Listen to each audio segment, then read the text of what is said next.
दोस्तों नमस्कार। हम T20 वर्ल्ड कप का एक और मुकाबला कवर करेंगे जो कि साउथ अफ्रीका और बांग्लादेश के बीच 10 जून को रात 8 बजे से नसाउ इंटरनेशनल स्टेडियम में यह मुकाबला खेला जाएगा। अब बात करेंगे हम इस मैच के पिच रिपोर्ट की। इस मैच के पिच रिपोर्ट की बात करें दोस्तों तो यहाँ की जो विकेट है एक बैलेंसिंग विकेट है। बैलेंसिंग विकेट क्योंकि नसाउ में इस वाले जो ग्राउंड है इस वाले पिच पर कई मुकाबले खेले गए हैं और आमतौर पर ये विकेट जो है बॉलर को ज़्यादा क्या करती है मतलब सूट करती है। ठीक है, यानी कि हमारे लिए पेसर बॉलर खासतौर पर फर्स्ट इनिंग हो या सेकेंड इनिंग हो हमारे लिए इंपॉर्टेंट रोल प्ले करेंगे। स्पिनर को यहाँ 1 से 2 विकेट मिलते हैं। ठीक है, अगर मैं बात करूँ बल्लेबाजी के लिए तो सेकंड इनिंग में तो यहाँ पर बल्लेबाजी के लिए अच्छी ठीक ठाक कंडीशन रहती है। विकेट तो निश्चित तौर पर गिरते हैं दोस्तों, ऐसी बात नहीं, लेकिन हाँ फिर भी थोड़ा ठीक ठाक कंडीशन रहती है। लेकिन हाँ फर्स्ट इनिंग में यहाँ पर बल्लेबाजी के लिए बहुत ही टफ कंडीशन रहती हैं। ठीक है, अब तक आपको देखने पर यही पता चल गया होगा। ठीक है, एक टिप्स दोस्तों जो मैं आपको हमेशा देता हूँ, अगर आपको समय पर पिच रिपोर्ट नहीं मिल पाती है तो कप्तान टॉस जीतने के बाद क्या कर रहा है, पहले बैटिंग कर रहा है या बॉलिंग कर रहा है, आप उसके डिसीजन को थोड़ा सा गौर से भी समझ सकते हैं। ठीक है, उसको अगर आप ध्यान में रखेंगे तो आप क्या बना सकते हैं, अच्छी टीम भी बना सकते हैं। ठीक है, उसके बाद बात करेंगे वेन्यू रिकॉर्ड की। वेन्यू रिकॉर्ड की बात करें, इस ग्राउंड पर अब तक टोटल 4 T20 मुकाबले खेलेंगे जहां बैटिंग फर्स्ट करने वाली टीम महज एक बार तो हुई बैटिंग सेकंड करने वाली टीम 3 बार यहां अपने मुकाबले जीती है। ठीक है, और एवरेज स्कोर कितना है 92 का। ठीक, ये 4 मुकाबले हैं जो कि इंडिया और पाकिस्तान का मैच अभी हुआ नहीं है तो मैं उससे पहले वीडियो बना रहा हूँ तो उसको मैंने इंक्लूड नहीं किया हुआ है। ठीक है, वरना 5 हो जाएंगे। ठीक, तो इन 4 मुकाबलों की बात करें तो देखिए बैटिंग सेकंड के लिए क्या है, 4 में से 3 बार बैटिंग सेकंड करने वाली टीम जीत रही है। तो इसका ये मतलब है कि जो टीम बैटिंग सेकंड करेगी उसके जीतने के चांसेस काफ़ी हाई रहेंगे, लेकिन जो टीम बैटिंग फर्स्ट करेगी वो भी मैच जीत सकती है। ठीक है, थोड़ा सा टफ रहेगा लेकिन हाँ जीत सकती है। ठीक है, तो अगर आप 4-5 टीमें बना रहे होंगे तो आप चाहे तो बैटिंग फर्स्ट के फेवर में भी एक आध टीम को बैलेंसिंग ही सही बनाकर चल सकते हैं। ठीक, उसके बाद 4 मैचेस में क्या एवरेज स्कोर 92 है। इससे भी क्लियर है कि दोस्तों यहाँ पर बल्लेबाजी के लिए थोड़ी सी दिक्कत वाली कंडीशन तो रहती है। ठीक, अब देखिए इन 4 मुकाबलों की बात करें, इन 4 मुकाबलों में टोटल कितने विकेट गिरे हैं, 55 विकेट गिरे हैं। ठीक, और जहाँ फर्स्ट इनिंग में 36 तो वही सेकेंड इनिंग में 19 विकेट गिरे हैं।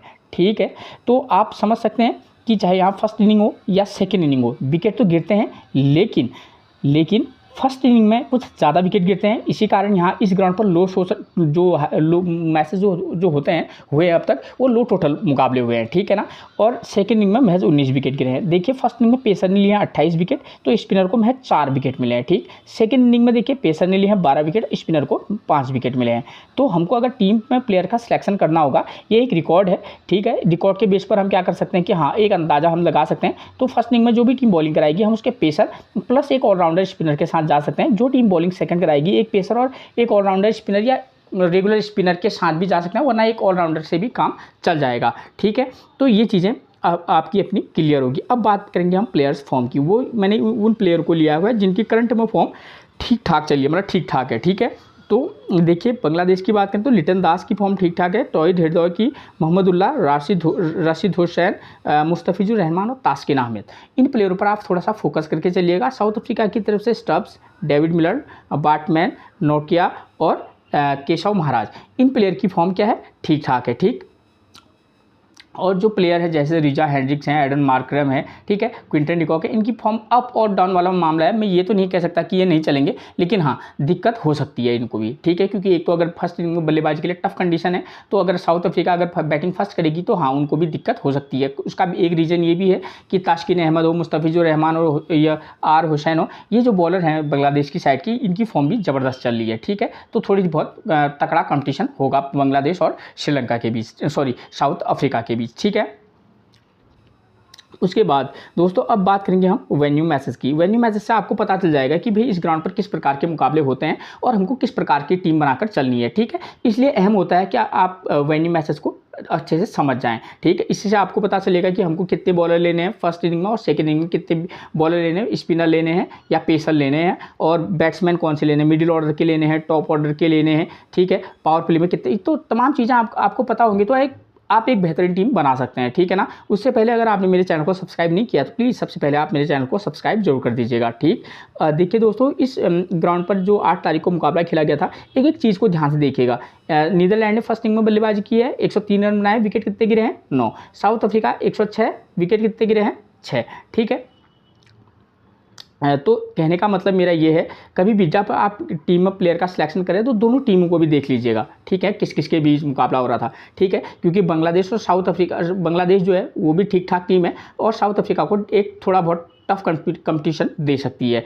तो इन बातों को भी आपको ध्यान में रखकर टीम को में प्लेयर का सिलेक्शन करना होगा। ठीक, तो यहाँ 9 विकेट गिर रहे हैं फर्स्ट इनिंग में और सेकेंड इनिंग में 6 विकेट गिर रहे हैं। ठीक है, अगर हम इस वाले मैच को आधार मानकर अगर हमको टीम बनानी होगी तो हम क्या कर सकते हैं, मुकाबला तो ऐसा नहीं होगा, ऐसा जैसा होगा तो थोड़ा बहुत हम चेंजेस करके चलेंगे। ठीक है, तो जो भी टीम फर्स्ट इनिंग में बल्लेबाजी करेगी 103 रन बन रहे हैं, विकेट कितने गिर रहे हैं 9, पावर प्ले में 3 विकेट गिर रहे हैं। ठीक हो गया, तो हम क्या करेंगे दोस्तों, जो भी टीम बैटिंग फर्स्ट करेगी या 4 और 8 नंबर का प्लेयर स्कोर कर रहा है तो हम एक टीम तो ऐसी बनाकर चलेंगे जहां हम टॉप ऑर्डर 1 2 3 में से अगर आप चाहे तो एक प्लेयर को पिक कर लेना, उसके बाद चाहे तो आप 5 और 7 नंबर के प्लेयर को के साथ भी जा सकते हैं, 5 या 6 नंबर के प्लेयर को भी आप पिक करके चल सकते हैं। अलग अलग कॉम्बिनेशन बनाना, खासतौर पर बांग्लादेश के हों या साउथ अफ्रीका के हों, उनके मिडिल ऑर्डर पर कौन से प्लेयर हैं उन पर ध्यान देना। जैसे बांग्लादेश की तरफ से नजमुल हसन, सैंटो है, हृदय है, साकिब अल हसन है, मोहम्मदुल्लाह है, इन प्लेयरों में से आप 2-3 प्लेयर को आप पिक करके चल सकते हैं, 2 प्लेयरों को। ठीक है ना, 4 प्लेयरों से इन 2 प्लेयरों को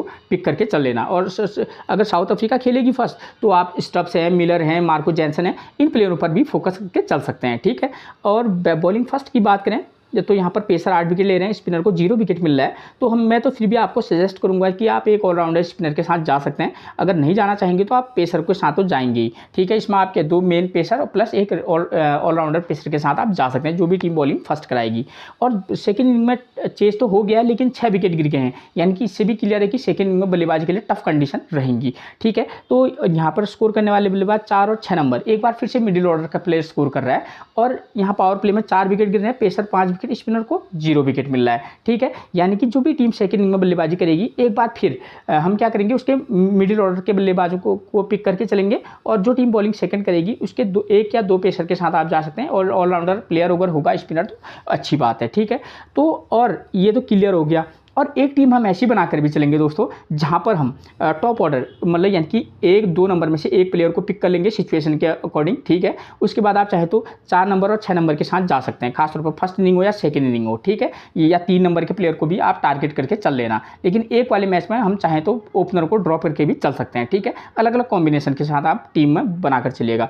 उसके बाद बात आती है कैप्टनसी और वाइस कैप्टनसी की, तो मैं एक चीज़ क्लियर कर दूँ, यहाँ पर चाहे आप फर्स्ट इनिंग हो या सेकंड इनिंग हो, आप पेसर बॉलर के को भी वाइस कैप्टनसी दे सकते हैं। ठीक है, फर्स्ट इनिंग से भी सेकंड इनिंग से भी। अगर आपको कैप्टनसी और वाइस कैप्टनसी देनी होगी, एक विकल्प यहाँ ऑलराउंडर प्लेयर का भी है। पेसर ऑलराउंडर हो तो ज़्यादा बेटर रहेगा क्योंकि पेसर को ज़्यादा विकेट मिल रहे हैं। ठीक है, वरना आप सेकेंड इनिंग में जो टीम बल्लेबाजी करेगी उसके 3 या 4 नंबर के प्लेयर जो ठीक हो, जिसकी फॉर्म अच्छी चली है, उसको आप वाइस कैप्टनसी दे सकते हैं। वाइस कैप्टनसी देना ज़्यादा अच्छा रहेगा। ठीक है, ये चीज़ आपकी क्लियर होगी। देखिए दोस्तों, ये मुकाबले का तो क्लियर हो गया, इसके बेस पर भी टीम होगी। ठीक है, और अन्य मैचेस को भी मैं दिखा देता हूँ। देखिए, ये कनाडा का खेला गया था, 137 रन, विकेट कितने गिरे हैं 7। आयरलैंड 125 पर ऑल आउट हो गई है और विकेट दोनों इनिंग में 7-7 गिरे हैं। लेकिन उससे पहले वाले मुकाबले जो थे ये लो टोटल हुए थे, 96 पर ऑल टीम आउट होगी, इंडिया ने आसानी से चेज कर लिया है। ठीक हो गया, और उससे पहले 77 पर 10 और साउथ अफ्रीका ने आसानी से तो क्या गया 80 पर 4 विकेट उसके भी आउट हो गए, तो थोड़ा टफ रहा है। ठीक है, तो कहने का मतलब ये है कि यहाँ 10 विकेट गिर रहे हैं फर्स्ट इनिंग में, यहाँ 10 विकेट, यहाँ पर 7 विकेट और यहाँ पर 9 विकेट। ठीक है, तो कहने का मतलब ये है आपको बताने का कि फर्स्ट इनिंग में कुछ यहाँ ज़्यादा विकेट गिर रहे हैं। अगर इस वाले मुकाबले में कुछ नेक्स्ट लेवल का हो जाए तो वो बात की बात है। ठीक है ना, उसमें हम क्या कह सकते हैं, लेकिन हाँ हमको पता है कि कम से कम इन 4 मैचेज में ऐसा हुआ है तो लगभग ऐसा हो सकता है। इसलिए भी मैं आपको बता देता हूँ कि भाई आप इस तरीके से टीम बनाकर चल सकते हैं। ठीक हो गया, ये बात आपको ये क्लियर होगी। आपको मैंने वेन्यू मैच है और दूसरा वाला जो वेन्यू मैच है उसमें भी सेम ऐसा ही है कि भाई मिडिल ऑर्डर का प्लेयर यहाँ स्कोर कर रहा है, पावर प्ले में विकेट गिर रहे हैं, सेकंड इनिंग हो फर्स्ट इनिंग हो, लगभग सेम है। ठीक है, और यहाँ पर भी कैप्टनसी और वाइस कैप्टनसी का एक वही चॉइस रहेंगे कि आप पेसर बॉलर को खासतौर पर जो बॉलिंग फर्स्ट करे उसके पेसर बॉलर को वाइस कैप्टनसी दे सकते हैं। ठीक है, सेकंड इनिंग से आप चाहे तो क्या कर सकते हैं, ऑलराउंडर को भी क्या कर सकते हैं, वाइस कैप्टनसी दे सकते हैं, या फर्स्ट इनिंग के प्लेयर को भी आप वाइस कैप्टनसी दे सकते हैं। ठीक है, तो इस तरीके का एक कॉम्बो पैक यहाँ पर बनने के आसार ज़्यादा लग रहे हैं। और वैसे भी मैंने आपको दोनों टीमें बता दी हैं, एक में आप टॉप ऑर्डर को ड्रॉप करके चलना, एक में आप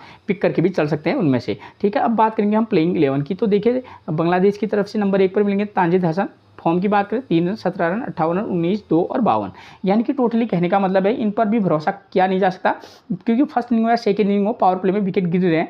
ठीक, और दोनों साइड के चाहे बांग्लादेश हो या साउथ अफ्रीका हो, दोनों के जो बॉलर हैं उनकी फॉर्म ज़बरदस्त है। तो ओपनर बल्लेबाज आपको दिक्कत होगी। तो तानजीद हसन को अगर खासतौर पर सेकंड इनिंग में बल्लेबाजी करें तो ट्राई कर सकते हैं, वरना ड्रॉप करके चल सकते हैं। सौम्य सरकार पिछले 2 मैचों में 0-0 और उससे पहले भी इनका कोई खास प्रदर्शन रहा नहीं है। ठीक है, किसी मैच में रिस्क लेना होगा, इन दोनों में से एक को पिक करके चल सकते हैं, वरना ड्रॉप करके भी चल सकते हैं। नंबर 3 पर मिलेंगे लिटन दास, 36, 6, 14, 12 और 23 ये इनका फॉर्म है। लिटन दास एक भरोसेमंद ठीक ठाक बल्लेबाज हैं, किसी मैच में ट्राई करके जरूर चलिएगा, खासतौर पर सेकेंड इनिंग में।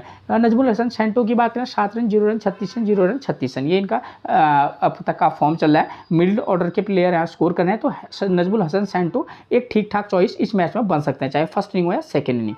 उसके बाद तौहीद हृदय की बात करें, 13 रन 25 रन 58 और 1। ठीक है, पिछले 4 मैचेस में कुछ ना कुछ इनका प्रदर्शन ठीक नजर आ रहा है। तो नजमुल हसन सेंटो हो गया या हसन ये और तौहीद हृदय, इन दोनों में से किसी को एक मैच में देना मौका, किसी को एक मैच में, इस तरीके से भी आप कॉम्बिनेशन बनाकर चल सकते हैं। साकिब अल हसन की बात करें तो स्पिनर को पिच से ज़्यादा उतनी मदद है नहीं, लेकिन इस प्लेयर को आप एक मैच में मौका देकर जरूर देखिएगा। ठीक है, महमूदुल्लाह बॉलिंग से भी बैटिंग से भी ठीक ठाक बल्लेबाजी करते हैं। ठीक है, यहाँ पर वैसे भी नीचे लोअर डाउन का प्लेयर स्कोर कर रहा है, तो किसी मैच में आप इनको भी मौका दे सकते हैं। अलग अलग कॉम्बिनेशन के साथ होता है ना, 3 नंबर 5 नंबर 7 नंबर को भी पिक करके चल सकते हैं, जिसमें मोहम्मदुल्लाह का नाम हो सकता है। उसके बाद बात करें रिशद हुसैन की, 3 wicket 0 wicket 1 wicket 2 wicket 1 wicket, leg spinner है, लेकिन पिच में स्पिनर को बहुत ज़्यादा मदद नहीं है। किसी मैच में आप खासतौर पर फर्स्ट हो या सेकंड इनिंग में रहेगा तो ज़्यादा बेटर भी हो सकता है। ठीक है, तो ट्राई करके चल सकते हैं। उसके बाद बात करेंगे मुस्तफिजुर रहमान की फॉर्म ज़बरदस्त चल रही है, वाइस कैप्टनसी की एक चॉइस बन सकते हैं इस मैच में। ठीक है,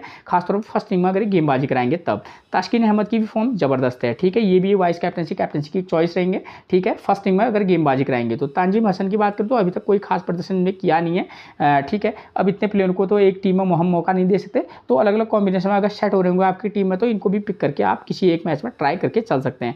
साउथ अफ्रीका प्लेइंग 11 की बात करें तो नंबर 1 पर रिजा हेंड्रिक्स मिलेंगे, 3 रन 4 रन, ये इनका फॉर्म भी कोई खास चल नहीं रहा है। ठीक है, फर्स्ट इनिंग में तो आप ड्रॉप करके भी चल सकते हैं, रिस्क रहेगा थोड़ा, लेकिन हाँ सेकंड इनिंग में ट्राई करके चलना चाहें तो कर सकते हैं। क्विंटन डिकॉक की फॉर्म जब से इन्होंने इंटरनेशनल मैचेस से संन्यास लिया है तब से इनका फॉर्म बेकार चल रहा है, तो आप चाहे तो पिक करके चल सकते हैं। कम से कम मैं अपनी टीम में इनको ड्रॉप करके निश्चित तौर पर चलूंगा। एडन मार्करम की भी फॉर्म काफ़ी लंबे समय से खराब है, लेकिन खास तौर पर अगर सेकंड इनिंग में बल्लेबाजी करेंगे तो एक मैच में आप इनको चाहें तो मौका देकर देख सकते हैं। ठीक है, वो क्योंकि आप पर भी डिपेंड करता है। अस्टन स्टब्स की बात करें तो 33 रन, इनकी फॉर्म अच्छी चल रही है, किसी एक मैच में वाइस कैप्टनसी दे सकते हैं इनको, खासतौर पर बैटिंग सेकंड करेंगे तब। ठीक है, हेनरी क्लासन की फॉर्म फिलहाल कोई खास चल नहीं रही है हेनरी क्लासन की, लेकिन हमको विकेट कीपर सेक्शन में किसी एक को मौका देना होगा तो आप लिटन दास या हेनरी क्लासन में से किसी एक को आपको मौका देना ही पड़ेगा।